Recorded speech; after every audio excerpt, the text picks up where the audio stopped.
El espejo llegó un miércoles de tormentas, envuelto en trapos húmedos que olían a bodega olvidada y sal podrida.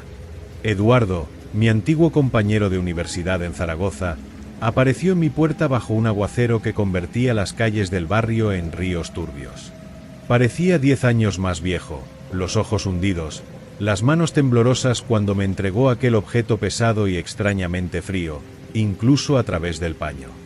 No explicó de dónde venía, solo murmuró, con una voz ronca que apenas reconocí, que necesitaba deshacerse de él, que no soportaba más los susurros en las paredes de su minúsculo apartamento en Getafe. Antes de que pudiera preguntar, desapareció en la cortina de lluvia, dejándome solo con aquel paquete siniestro y un frío que no venía del tiempo. Instalado en mi despacho, una habitación forrada de libros viejos y reliquias arqueológicas de dudosa procedencia que coleccionaba, el espejo se reveló como una monstruosidad disfrazada. El marco era de madera oscura, casi negra, tallada con patrones que parecían retorcerse bajo la mirada fija, formas que recordaban tentáculos asfixiando raíces o criaturas abisales engullendo astros. El cristal, grueso y pesado, no estaba plateado, sino que era una superficie verdosa y lechosa, como hielo sobre agua estancada. Lo peor era la mancha. Una gran lágrima negra y aceitosa que corría desde la parte superior, cerca del marco, hasta casi el centro, como una herida abierta en el mundo. No reflejaba la luz de la lámpara de forma limpia, tragándola con avidez, dejando el rincón del despacho más oscuro de lo que debía. Los primeros días fueron de observación mórbida. Me sentaba frente a él, intentando descifrar sus secretos, su origen. Mi propia imagen era una afrenta. El reflejo mostraba un rostro pálido, sí, pero con contornos ligeramente borrosos, como visto a través de humo. Los ojos parecían más hundidos, más oscuros, y había una sombra persistente detrás de mí en el reflejo, que no correspondía a nada en mi despacho real. Una sombra que, a veces, parecía respirar. Ignoré los escalofríos, los atribuí al cansancio, a la imaginación fértil alimentada por las historias de Eduardo. Pero el frío persistía alrededor del objeto, un frío húmedo que impregnaba el aire. Fue en una noche silenciosa, solo el tic-tac del reloj de pared rompiendo el vacío, cuando la distorsión se manifestó de forma innegable. Miré al espejo, como de costumbre, y mi reflejo no estaba solo. A mi izquierda, en la esquina superior izquierda del cristal, una figura se encogía. No era humana. Era una masa informe de sombras profundas, pulsante, con fragmentos de algo que podían ser ojos, o bocas, o miembros retorcidos, brillando con una fosforescencia enfermiza, verdosa, igual al cristal. No tenía forma definida, solo una agonía de contornos que desafiaban la lógica, una geometría no euclidiana que hacía tropezar a mi mente. El terror fue un puñal de hielo clavado en el pecho. Me congelé, incapaz de apartar la mirada. La cosa no se movía en relación con el cuadro, parecía flotar en el espacio distorsionado del reflejo, pero sentí, con una certeza visceral, que me veía, que me estudiaba. A partir de entonces, la realidad en el espejo se deterioró rápidamente. Mi reflejo se volvió cada vez más grotesco. La piel adquiría un tono cadavérico, los ojos se hundían hasta convertirse en pozos negros, y una sonrisa amplia, desprovista de cualquier alegría, se desgarraba lentamente en el rostro que ya no era el mío. La sombra detrás de mí en el reflejo se solidificó, convirtiéndose en una presencia constante, una silueta demasiado alta y delgada, con hombros angulosos y una cabeza que parecía un bulbo deformado. El ambiente reflejado también cambiaba. Mi despacho, antes reconocible, se volvía una versión decadente, con paredes desconchadas revelando ladrillos negros, muebles cubiertos por una especie de limo fosforescente, y a través de la ventana reflejada no había calle, sino un cielo nocturno infestado de estrellas pulsantes en colores erróneos, rojos y verdes enfermizos, y una luna enorme, agrietada, que vertía una luz amarilla y viscosa. La mancha negra, aquella herida aceitosa, parecía palpitar al unísono con las estrellas distorsionadas. Lo peor eran los otros habitantes. Figuras se arrastraban en los bordes del reflejo, formas que se retorcían en el limo de las paredes, criaturas con múltiples miembros articulados de forma antinatural, o burbujas de carne que palpitaban con vida propia. Eran visiones fugaces, pero lo suficientemente nítidas como para hacerme gritar en voz baja y retroceder de la superficie maldita. El frío alrededor del espejo se intensificó, volviéndose físico, un viento gélido que emanaba del propio cristal, incluso con la ventana cerrada. Un olor penetrante invadió el despacho, una mezcla nauseabunda de agua estancada, carne en descomposición y algo metálico, como sangre vieja. Los susurros comenzaron. No eran audibles en el aire, sino dentro de mi cabeza, un murmullo constante, ininteligible, hecho de voces desgarradas y chirridos, que parecían emanar de la dirección del espejo. Me robaron el sueño, mi cordura. La entidad de la sombra, la que siempre estaba detrás de mi reflejo distorsionado, comenzó a ganar protagonismo. Permaneció inmóvil durante largos periodos, su cabeza bulbosa ligeramente inclinada, observándome. Sentía su mirada como un peso físico, una presión en la nuca incluso cuando le daba la espalda al espejo. Una noche, mientras me obligaba a mirar aquella aberración, tratando de entender, se movió. No caminó, pero pareció deslizarse más cerca de mi reflejo decaído. Extendió una mano, o lo que parecía una mano, un apéndice largo terminado en garras finas y negras como la obsidiana. Tocó el hombro de la cosa que era mi reflejo en el cristal. En ese instante, un dolor agudo, como una garra de hielo, desgarró mi hombro derecho en la vida real. Grité, levanté la mano, y vi, en el espejo, mi reflejo distorsionado levantar la mano correspondiente, pero con una sonrisa aún más amplia y cruel, mientras la sombra mantenía su garra sobre él. La línea entre los mundos se estaba desgastando. La presión aumentó. El susurro se convirtió en un coro de voces agonizantes dentro de mi cráneo. Las apariciones en el espejo se hicieron más frecuentes, más agresivas. Las criaturas se acercaban, tocando la superficie del cristal desde su lado, dejando marcas viscosas que parecían quemar el vidrio. Sentía una atracción física por el objeto, una fuerza magnética que arrastraba mis ojos hacia aquella ventana al infierno, incluso cuando intentaba desesperadamente evitar mirar. Mi reflejo era ahora irreconocible, una parodia horrible, y la sombra estaba siempre pegada a él, como un dueño posesivo. El frío era insoportable, el olor insoportable, el terror una constante. La noche final comenzó como las demás, pero con una quietud anormal, un silencio que pesaba como plomo. El tic-tac del reloj cesó. Incluso los susurros en mi mente se silenciaron, reemplazados por un zumbido agudo, ensordecedor. Me sentí compelido a acercarme al espejo. La mancha negra palpitaba violentamente, como un corazón agonizante. Mi reflejo monstruoso estaba quieto, la sonrisa congelada en un rictus de puro éxtasis maligno. La sombra detrás de él estaba más sólida, más real que nunca. Sus ojos, si es que eran ojos, dos hendiduras profundas en la oscuridad de su cabeza, brillaban con una luz propia, un color verde pútrido que recordaba la luminiscencia del fondo del mar. Entonces, la superficie del cristal dejó de reflejar. Se convirtió en una puerta abierta a aquella realidad de pesadilla. Vi el despacho decadente, el limo brillante, las formas retorciéndose en las sombras, la luna agrietada en el cielo erróneo. Y la sombra extendió su garra, no hacia el reflejo, sino hacia mí. A través del cristal. No fue un reflejo. Fue una mano real, negra, fría como el vacío del espacio, saliendo de la superficie lechosa y verdosa, rompiendo la barrera como si rasgara tela podrida. Las garras finas y afiladas centellearon bajo la luz débil de mi lámpara. El aire se quebró con un sonido que no era sonido, una vibración que hacía temblar mis huesos. El olor a podredumbre y sangre estalló, sofocante. El pánico absoluto se apoderó de mí. Intenté retroceder, gritar, pero mi voz murió en mi garganta. Mis piernas no respondían. La garra se cerró alrededor de mi brazo. El toque fue una profanación, una sensación de entropía pura, de vida siendo absorbida. Era más fuerte que cualquier fuerza humana. Fui arrastrado hacia adelante, hacia el portal abierto en el espejo.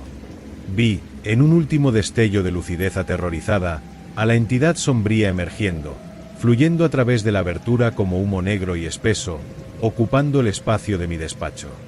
Sus ojos verdes se fijaron en mí con un hambre ancestral. El impacto contra la superficie del cristal no fue de vidrio roto. Fue como sumergirse en gelatina viscosa y helada, seguida por la horrible sensación de ser estirado, deshecho y rehecho en otra geometría. Un dolor atroz, no físico, sino existencial, desgarró cada partícula de mi ser. El mundo a mi alrededor, mi mundo, se desintegró en fragmentos de luz y sombra. Caí a través de una oscuridad absoluta, salpicada solo por aquellas estrellas enfermizas y pulsantes, oyendo los gritos triunfales de las cosas que habitaban aquel lugar, gritos que ahora se volvían parte del rugido ensordecedor en mi propio cráneo. Cuando la sensación de caída cesó, estaba de pie, pero no en mi despacho. Estaba en el despacho decadente, frente al espejo, que ahora reflejaba una escena normal, pacífica, familiar. Era mi despacho, el verdadero, iluminado por la lámpara. Y frente a mi estantería de libros, de espaldas a mí, había una figura. Era yo, o algo que se parecía exactamente a mí, vistiendo mi ropa, con mis gestos. Se giró, y sus ojos eran pozos de oscuridad absoluta, con solo un minúsculo punto de luz verde pútrida en el centro, como un eco lejano de la entidad. Sonrió, una sonrisa tranquila, común, pero que no llegaba a aquellos ojos vacíos. Levantó la mano en un gesto casual de saludo, una mano humana, perfecta. A través de la ventana reflejada, vi la calle tranquila de Zaragoza, bajo una noche normal. Sentí entonces, no con los oídos, sino en la esencia de lo que quedaba de mí, las primeras notas del susurro. Era su voz, la voz del impostor, calmada, casi amistosa, empezando a hablar con alguien que no podía ver. El sonido se filtraba a través del cristal, un sonido común, mundano, pero que para mí era el sonido de mi mundo siendo robado. Y peor, sentí las otras presencias en este lado, en esta pesadilla de paredes limosas y cielo agrietado, acercándose sigilosamente detrás de mí, atraídas por mi terror fresco, por el olor de mi alma desgarrada. La puerta estaba abierta, y yo estaba en el lado equivocado, atrapado para siempre en aquel reflejo distorsionado, mientras algo que vestía mi piel, con mis modales y mi voz, pero con aquellos ojos negros y el punto de luz verde, comenzaba a vivir mi vida, a tocar a las personas que conocía, a caminar por las calles de la ciudad que llamaba hogar.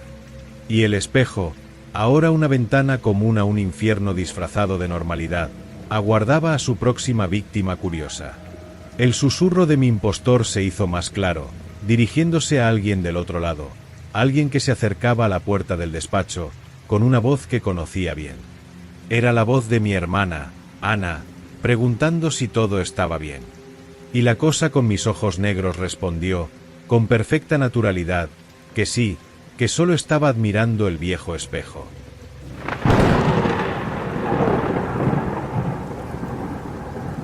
Desperté a las 3:47 con el corazón golpeando como un tambor de guerra dentro del pecho, las manos aferradas a la sábana como si fuera el único ancla en un mar embravecido. No fue una pesadilla común. Fue el olor lo que me despertó primero. Tierra mojada, hojas pudriéndose en el fondo de un pozo húmedo. Y algo más, algo metálico, como sangre vieja secándose en la madera.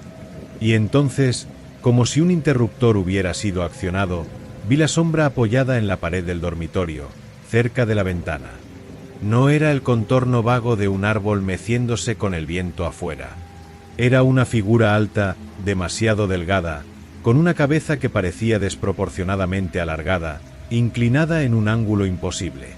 Permaneció allí, inmóvil, observando. Yo sabía, con una certeza profunda y gélida, que me estaba observando a mí, incluso sin ojos discernibles. Eso fue hace 3 meses, exactamente una semana después del accidente en la AP6, cerca de Madrid, que se llevó a mi esposa, María. Yo sobreviví, el coche volcó, me deslicé por el cristal roto como un pez a través de una red desgarrada, pero María quedó atrapada. El fuego comenzó rápido. El olor a gasolina, el calor abrasador, sus gritos, esos gritos aún resuenan en mis huesos, más reales que cualquier sonido del mundo despierto. Fue después de que los médicos me dieran el alta del hospital en Zaragoza, después de volver al piso vacío en Barcelona, cuando las cosas comenzaron a desmoronarse de verdad. O mejor dicho, a fundirse.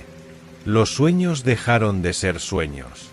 Y la realidad dejó de ser fiable. En el hospital, aún aturdido por los analgésicos y con el brazo escayolado, veía cosas. Formas oscuras moviéndose en las esquinas del alto techo, oía susurros procedentes del pasillo vacío, siempre de noche. Lo atribuí a la medicación, al trauma, al dolor insoportable de la pérdida. El psiquiatra, un hombre amable llamado Dr. Ramón, con ojos cansados y un bigote entrecano, estuvo de acuerdo. Trastorno por estrés postraumático. Insomnio. Posibles alucinaciones hipnagógicas. Recetó pastillas para dormir, ansiolíticos, animó a la terapia. Tomé las pastillas religiosamente. Pero en lugar de ayudar, parecían engrasar las puertas entre los mundos. Los sueños se volvieron demasiado vívidos, demasiado crueles. Soñaba repetidamente con el accidente, pero con detalles nuevos, horribles. María no gritaba solo atrapada, gritaba mientras una fuerza oscura, una presencia con miembros largos y delgados, la arrastraba de vuelta dentro del coche en llamas. Soñaba con pasillos interminables dentro de mi propio piso, perseguido por una presencia que respiraba con un sonido húmedo y áspero, siempre detrás de mí, siempre acercándose, sin importar lo rápido que corriera. Y lo peor, despertaba con el mismo olor a tierra podrida y sangre en la habitación. Y a veces, solo a veces, captaba el contorno de esa figura alta y delgada, siempre en la periferia de mi visión, desapareciendo cuando giraba la cabeza bruscamente. El doctor Ramón aumentó la dosis. Mi hermano, Pablo, que vive en Bilbao, empezó a venir todos los días después del trabajo. Intentaba ayudar, cocinaba, limpiaba, intentaba arrastrarme a dar vueltas por la manzana. Pablo siempre fue el práctico, el de pies en la tierra. Veía mi deterioro, el temblor en mis manos, las ojeras profundas, mis ojos desorbitados escudriñando constantemente las esquinas. Luis, necesitas descansar de verdad, decía, su voz cargada de una preocupación que rozaba el desespero. Esto es la culpa, el duelo, te está consumiendo. Quería creerle. Dios, cómo lo quería. Pero ¿cómo explicar que la entidad de mis sueños ahora caminaba a mi lado en la calle, bajo la luz cruda del sol? No la veía completamente. Claro. Era una mancha de movimiento oscuro en el borde de mi visión cuando miraba hacia otro lado, un reflejo extraño y alargado en un escaparate que desaparecía cuando lo miraba fijamente. Pero la sentía. Una presión fría en la espalda, un peso en el aire que hacía difícil respirar, como si estuviera sumergido. Y el olor. Siempre el olor. Pablo no sentía nada. Es solo la basura de allí, comentaba, señalando un contenedor distante, mientras yo tragaba el vómito que me subía por la garganta. Los límites se desvanecieron como papel mojado. Una noche, después de un día particularmente malo en el que la figura parecía estar más presente, más tangible, casi un paso detrás de mí en el supermercado, tomé la pastilla para dormir más temprano. Caí en un sueño pesado, opresivo. Soñé que estaba en el piso, pero todo estaba mal. Las paredes sudaban una sustancia negra y pegajosa, el suelo ondeaba como agua estancada. Y la entidad estaba allí, ya no una sombra fugaz, sino una cosa palpable, hecha de tinieblas más densas que la noche, con aquella cabeza alargada y dos puntos de luz verde pútrido donde deberían estar los ojos. Venía hacia mí, moviéndose con una extraña sinuosidad, sus largos dedos terminando en puntas afiladas extendiéndose. El miedo fue tan absoluto que me hizo despertar de un sobresalto, sentado en la cama, empapado en sudor frío. El corazón martilleaba. Respiré hondo, intentando convencerme de que solo era el sueño, solo otra pesadilla horrible. Miré el despertador en la mesilla de noche. 3:47. La misma hora de la primera aparición. Y entonces, el olor invadió mis fosas nasales, más fuerte que nunca. Tierra podrida, sangre y algo químico como quemado. Mi sangre se heló. No estaba solo. Lentamente, forzando cada músculo a obedecer, giré la cabeza hacia la izquierda, en dirección a la ventana del dormitorio. Estaba allí. No un bulto, no una sombra fugaz. La entidad, tan real como la cama en la que estaba sentado. Apoyada en la pared, al lado de la ventana, la cabeza alargada inclinada hacia un lado, aquellos puntos verdes fijos en mí. La débil luz de la calle entraba por la ventana, pero no tocaba la figura. Era un vacío, una ausencia de luz. Podía ver las texturas de la pared detrás de ella. Era sólida. Un grito ahogado escapó de mi garganta. No era un sueño. No podía ser un sueño. El terror era físico, un grito silencioso dentro de cada célula. Me quedé paralizado, atrapado en esa mirada verde y sin alma. Ella no se movió, solo observó. Mi mano, temblando violentamente, buscó el interruptor de la lámpara de mesilla. Lo pulsé. La luz amarilla inundó la habitación. La pared estaba vacía. Nada. Solo la textura de la pintura ligeramente agrietada, la sombra proyectada por el armario. El olor persistía, fuerte, nauseabundo. Miré frenéticamente a mi alrededor. Nada. Todo mi cuerpo temblaba. Me levanté, tambaleándome, y encendí todas las luces del piso, una por una. Revisé detrás de las puertas, dentro del armario, debajo de la cama. Nada. Solo el eco de mis pasos apresurados y el furioso golpeteo de mi corazón. Pero el olor no desaparecía, y la sensación de ser observado era un peso de plomo sobre mis hombros. Me quedé despierto el resto de la noche, acurrucado en el sofá del salón con todas las luces encendidas, agarrando un cuchillo de cocina con los nudillos blancos de tanto apretar. La realidad, tal como la conocía, se había hecho añicos. Ya no sabía dónde terminaba la pesadilla y dónde empezaba el mundo. Los días que siguieron fueron una pesadilla en vigilia. La entidad no apareció tan visiblemente de nuevo, pero su presencia era constante. Un movimiento rápido en la periferia de la visión mientras fregaba los platos. Un reflejo extraño y alargado en el espejo del baño mientras me cepillaba los dientes, desaparecido al parpadear.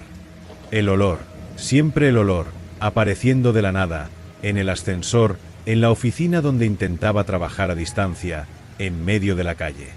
El agotamiento era una segunda piel, pesada y envenenada. Las pastillas dejaron de hacer efecto, o quizás empeoraban las cosas.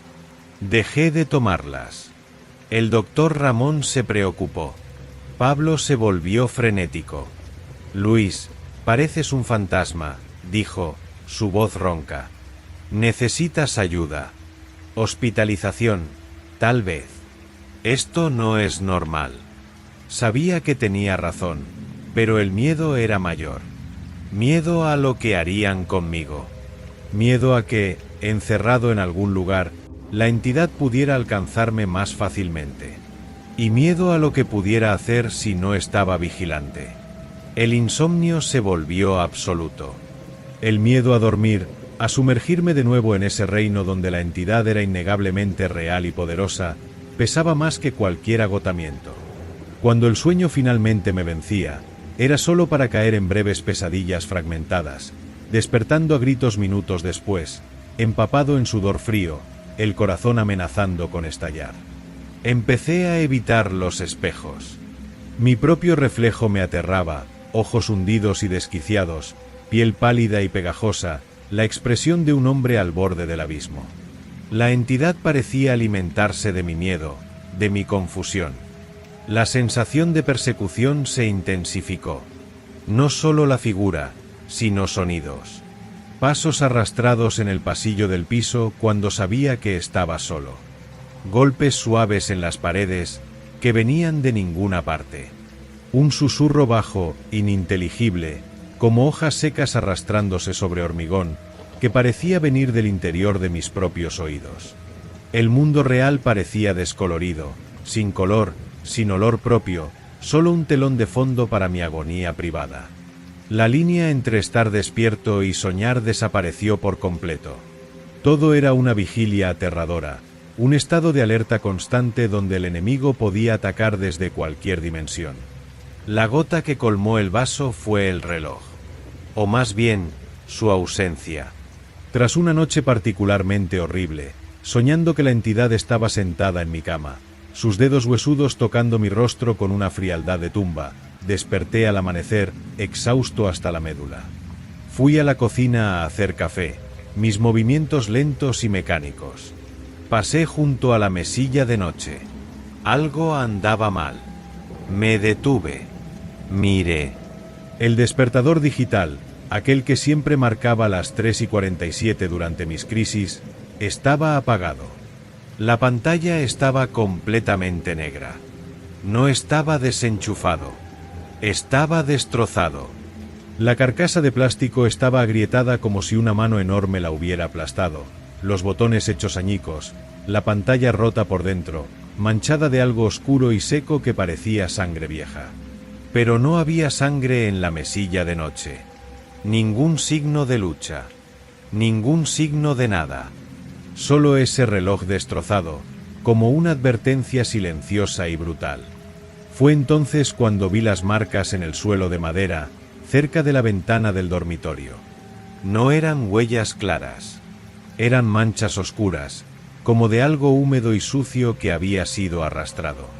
Manchas que formaban un rastro que venía desde la ventana y llegaba hasta mi cama. La ventana estaba cerrada, pero no echada la llave por dentro. Un frío ajeno a la temperatura recorrió mi espina dorsal. Había estado allí. No fue un sueño. Había estado allí, en mi realidad, tocando el reloj, caminando por mi habitación mientras yo dormía o fingía dormir. La desesperación fue un grito mudo dentro de mi pecho. No era locura. Era real. Tan real como la madera bajo mis pies. La entidad no estaba solo en mis sueños. Estaba aquí. Y podía tocar cosas. Podía tocarme a mí. Pablo me encontró horas después, aún sentado en el suelo del dormitorio, mirando fijamente el reloj destruido, los ojos secos pero desorbitados por el terror puro. No vio las marcas en el suelo, habían desaparecido, evaporadas como si nunca hubieran existido. Pero el reloj estaba allí, roto. Intentó calmarme, hablando suavemente, diciendo que debía haberlo tirado mientras dormía, que no pasaba nada. Pero vi en sus ojos, tras la preocupación, un nuevo miedo. Miedo a mí. Miedo a lo que pudiera hacer. Insistió en quedarse esa noche. No me resistí. Estaba más allá de la resistencia. Me senté en el sofá, mirando la pared en blanco, sintiendo cada sombra alargarse, cada crujido del edificio convertirse en un susurro amenazador. Sabía que estaba allí, en algún lugar, observando, esperando. El sueño era el enemigo. La vigilia era tortura. No había escapatoria. La entidad había cruzado el último límite, y ahora habitaba plenamente mi mundo, un depredador invisible jugando con su presa acorralada. El piso, otrora un refugio, era ahora una prisión con puertas y ventanas inútiles. La única certeza era el olor a tierra podrida y sangre, y aquellos 2 puntos de luz verde pútrido, que yo sabía, con una convicción que me llevaba hacia la locura, estaban fijos en mí, incluso cuando no podía verlos. El vigía de las sombras nunca dormía. Y yo, Luis, estaba completamente despierto, atrapado para siempre dentro de su mirada.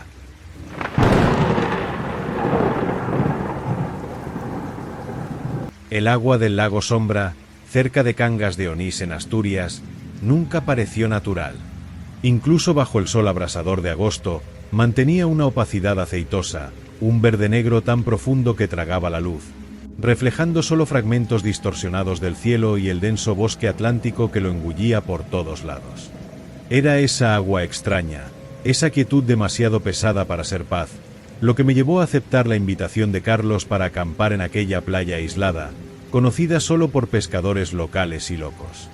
Ahora, sentado solo en la arena fría, bajo una luna que parece pequeña y demasiado distante, con el eco de los gritos aún martilleando mis tímpanos y el olor a cieno y algo indescriptiblemente antiguo impregnando mi ropa, sé que cometí un error de proporciones cósmicas. La tranquilidad del lago era una mentira, un velo delgado sobre una realidad tan antigua como monstruosa, y pagamos el precio más terrible por rasgarlo. Éramos 5. Yo, Fernando, siempre el escéptico, el periodista en busca de una historia folclórica inofensiva sobre luces extrañas en el lago. Carlos, mi viejo amigo, el aventurero incansable, organizador de la empresa, con su confianza inquebrantable en la lógica y el poder de una buena hoguera. Isabel, su novia, artista sensible cuyos ojos captaban matices que los nuestros perdían, ella parecía la única realmente perturbada por la atmósfera del lugar desde el principio. Lucas, el hermano menor de Carlos, universitario despreocupado y fanático de las historias de terror, que lo encontraba todo de puta madre. Y Sofía, mi compañera, pragmática y valiente, cuya sonrisa era mi ancla. Llegamos al atardecer, la luz dorada tiñendo las aguas inmóviles de un tono enfermizo, ámbar. Montamos las tiendas alejadas de la orilla, en un pequeño claro de arena, acosadas por la pared verde y sofocante del bosque. El silencio fue la primera señal. No el silencio de la naturaleza, lleno de susurros vitales, sino un vacío. Ningún canto de pájaro, ningún zumbido de insecto, solo el ocasional chasquido de una rama seca en el bosque denso, sonando como huesos rompiéndose. Isabel mencionó el olor, un leve tufo a pescado podrido y vegetación en descomposición, más fuerte cerca del agua, pero Carlos lo atribuyó a la materia orgánica del fondo. La primera noche fue tensa. La hoguera crepitaba, lanzando danzas de sombras grotescas en los árboles. Lucas contó historias de apariciones locales, de un pueblo sumergido cuyas campanas aún repicaban en noches de luna llena. Carlos rió, pero noté a Isabel encogida, sus ojos oscuros fijos en la superficie negra del lago, a solo unos metros. Susurró haber visto algo romper el agua, algo grande y oscuro, pero liso, como una roca que se sumergió demasiado rápido. Nadie más lo vio. Lo desechamos como un pez grande o un tronco. El sueño fue agitado. Desperté en mitad de la madrugada con la vívida sensación de estar siendo observado por algo que acechaba desde el lago.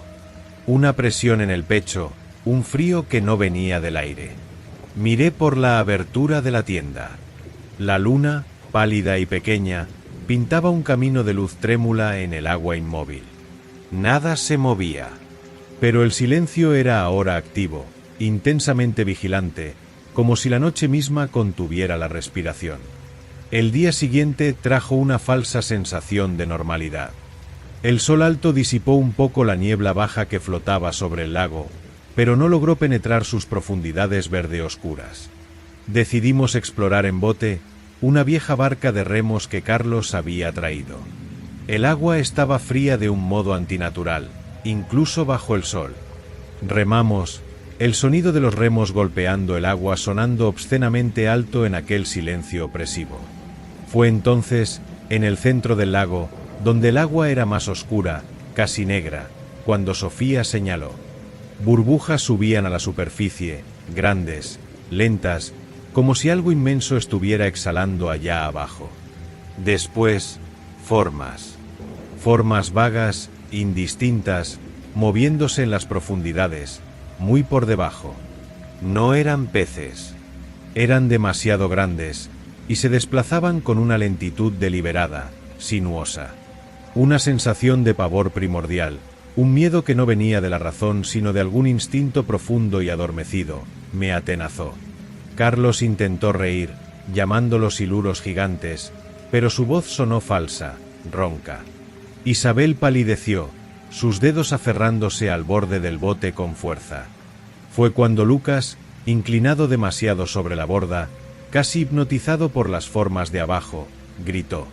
Algo largo, pálido y viscoso, semejante a un tentáculo pero cubierto de algo que recordaba escamas irregulares y ojos diminutos, brotó del agua por un instante fugaz, un relámpago de carne enfermiza, y rozó su brazo. Él retrocedió asustado, frotándose el lugar con repulsia, jurando haber sentido un frío húmedo y repugnante. Nadie más lo vio claramente, solo una mancha, una ondulación anómala. El ambiente cambió. El juego había terminado. Volvimos en silencio, la tensión palpable. El lago parecía ahora menos un paisaje y más una entidad viva, consciente de nuestra intrusión. La noche cayó como una lápida. La hoguera parecía pequeña, insignificante, contra la oscuridad absoluta que engullía el bosque y el lago. Aquel silencio activo, vigilante, regresó, más pesado que antes. Isabel estaba visiblemente afectada, acurrucada cerca del fuego, sus ojos saltando constantemente hacia las sombras y el lago. Murmuró sobresonidos, susurros provenientes del agua, voces ahogadas y sin sentido que parecían llamar su nombre. Carlos intentó consolarla, pero su propio rostro estaba tenso. Lucas, normalmente hablador, estaba callado, mirando fijamente el lugar donde el tentáculo lo había tocado, su brazo ahora mostrando una leve irritación, un enrojecimiento extraño que parecía palpitar.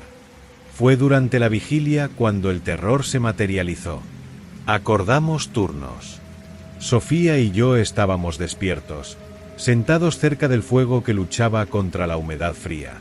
Isabel descansaba en su tienda, Carlos dormía en la suya, Lucas reposaba inquieto. De repente, un grito. Agudo, lleno de un terror puro, desgarró la noche. Era Isabel. Corrimos hacia su tienda, las linternas cortando la oscuridad como cuchillos ciegos. La tienda estaba abierta, vacía. Su saco de dormir, revuelto. Y huellas. No eran huellas humanas. Eran marcas anchas, húmedas, de 3 dedos largos y palmeados, arrastrándose desde la tienda en dirección al lago. Seguimos los rastros, nuestros corazones latiendo como tambores enloquecidos, la luz de las linternas temblando en nuestras manos. Las marcas llevaban directamente al agua, desapareciendo en el borde oscuro. Carlos despertó con el grito, Lucas también. Juntos, 4 almas enloquecidas con linternas, registramos la orilla, gritando el nombre de Isabel. Nada. Solo el agua negra, inmóvil, reflejando nuestras luces como ojos inertes. La desesperación de Carlos era física, quería entrar en el agua, bucear, pero lo retuvimos. El agua parecía más fría, más espesa, más hostil. Fue cuando Lucas, iluminando el agua cerca de la orilla, gimió. Flotando parcialmente sumergida, enredada en una maraña de algas negras y viscosas, estaba la sudadera de Isabel. Y agarrado a ella, visible por un instante antes de desaparecer en las profundidades, algo que me heló la sangre. Una mano, pero no humana. Era larga, esquelética, con piel pálida y translúcida como la de un pez de aguas profundas, terminando en garras curvas y negras como la obsidiana. El horror fue tan absoluto que nos paralizó. Antes de que pudiéramos reaccionar, una serie de sonidos horrendos estalló desde el lago. Un graznido húmedo y ronco, seguido de un ruido de succión profunda, como si algo colosal se estuviera moviendo en los fondos fangosos. Burbujas enormes brotaron en la superficie, y el agua, por un momento, pareció hervir de negro. Carlos no pensó. Con un rugido de dolor y furia, se lanzó al agua oscura, zambulléndose hacia el lugar donde la mano monstruosa había desaparecido. «Carlos, no», gritó Sofía, pero era demasiado tarde. Su cabeza desapareció bajo la superficie aceitosa. Los segundos se arrastraron, eternos. El agua quedó inmóvil de nuevo. Entonces, unos 10 metros más allá, la superficie se agitó. Carlos emergió, pero no solo él. Estaba siendo arrastrado. Algo enorme, una masa indistinta de sombra y carne pálida, pulsando con una luminiscencia enfermiza verde y púrpura, parecía envolverlo parcialmente. Sus brazos batían frenéticamente, su rostro una máscara de terror indescriptible. Gritó una única palabra, una palabra que no tuvo sentido entonces, pero que después quemaría mi mente. Itiyu. Entonces, con una fuerza sobrenatural, fue arrastrado hacia abajo. El agua se cerró sobre él sin un chapoteo, solo un remolino negro que rápidamente se disipó, dejando la superficie lisa como vidrio negro. Fue tan rápido, tan brutalmente final. No hubo lucha, solo la succión inevitable de las profundidades. El pánico nos dominó. Corrimos como animales acorralados, tropezando en la arena oscura, cegados por el terror. Lucas estaba histérico, llorando, agarrando su brazo donde ahora aparecían vetas rojas más oscuras, casi negras, subiendo en patrones serpenteantes bajo la piel. Llegamos a las tiendas, nuestra cordura pendiendo de un hilo. Necesitábamos huir. Ya. Pero el bosque de noche era un túnel de oscuridad impenetrable. Mientras recogíamos desesperadamente nuestras cosas, Sofía gritó. Lucas ya no estaba con nosotros. Buscamos frenéticamente, las linternas barriendo las sombras. Encontramos su rastro arrastrado en la arena, similar al de Isabel, llevando directamente al lago. En el punto donde las marcas desaparecían en el agua, flotaba su gorra. Y al lado, una de las cosas más viles que he presenciado. Una escama, pero no de pez. Era grande como mi mano, negra como el carbón, pero con una superficie iridiscente que reflejaba colores erróneos, púrpuras y verdes enfermizos, bajo la luz de la linterna. Tenía una textura de cuero fosilizado y olía a pescado podrido y cavernas húmedas. Era una prueba física, tangible, de la monstruosidad que habitaba el lago. Sofía y yo no intercambiamos palabras. Sabíamos que quedarse era morir. Tomamos lo esencial y huimos hacia el bosque, dejando todo atrás. El bosque era una pesadilla viviente. Las ramas parecían agarrar nuestra ropa como dedos huesudos, las raíces intentaban derribarnos, y el silencio estaba ahora lleno de susurros. Susurros que venían de los árboles, del suelo, susurros húmedos y sin palabras, pero cargados de una intención maligna. Sentíamos algo siguiéndonos, algo que se movía con un arrastre pesado y húmedo, algo que olía a cieno antiguo y carne en descomposición. No miramos atrás. Corrimos hasta que nuestros pulmones ardieron y nuestras piernas flaquearon. La luz del amanecer nos encontró tambaleándonos en una carretera comarcal cerca de Arriondas, sucios, ensangrentados, con los ojos desorbitados por un terror que nunca nos abandonaría. Contamos nuestra historia a las autoridades en Cangas de Onís. Policías escépticos, guardias civiles que registraron el lago superficialmente. No encontraron nada, claro está. Solo aguas profundas y silenciosas. Isabel, Carlos, Lucas fueron dados por desaparecidos, probables víctimas de ahogamiento o ataque animal. Pero yo sé. Sofía sabe. El lago Sombra guarda un secreto antiguo, un secreto que debió permanecer enterrado en capas de cieno y tiempo olvidado. Las criaturas, los profundos como los viejos pescadores, susurran en historias que nadie toma en serio, no son leyenda. Están allí. Duermen o esperan, en las profundidades abisales donde la luz del sol jamás llegó, en una ciudad sumergida de geometría no euclidiana, cuyas torres negras se alzan desde un fango primordial. Se alimentan. Llaman. Aquel susurro en el bosque, aquel olor a pescado podrido y fondo de laguna, no me ha abandonado desde entonces. Sofía se mudó tierra adentro, lejos de cualquier gran masa de agua. Yo lo intento, pero cada río, cada lago, Incluso un gran charco tras la lluvia me hace ver formas vagas y siniestras bajo la superficie. Veo los ojos de Lucas, ya no humanos, sino grandes, negros y sin párpados, mirándome desde aguas oscuras en mis pesadillas. Y lo peor, lo que me mantiene despierto en noches sin luna, es el recuerdo de la palabra que Carlos gritó antes de ser arrastrado. Itiyu. A veces, cuando el viento sopla de cierta manera sobre cualquier lago, o cuando el silencio de la noche es demasiado profundo, juro oír un eco húmedo y ronco respondiendo desde el fondo de las aguas. Ellos saben que yo sé. Y el lago, cualquier lago, nunca más será solo agua. Es una puerta. Y al otro lado, en las profundidades insondables, algo antiguo y hambriento aguarda su próxima llamada.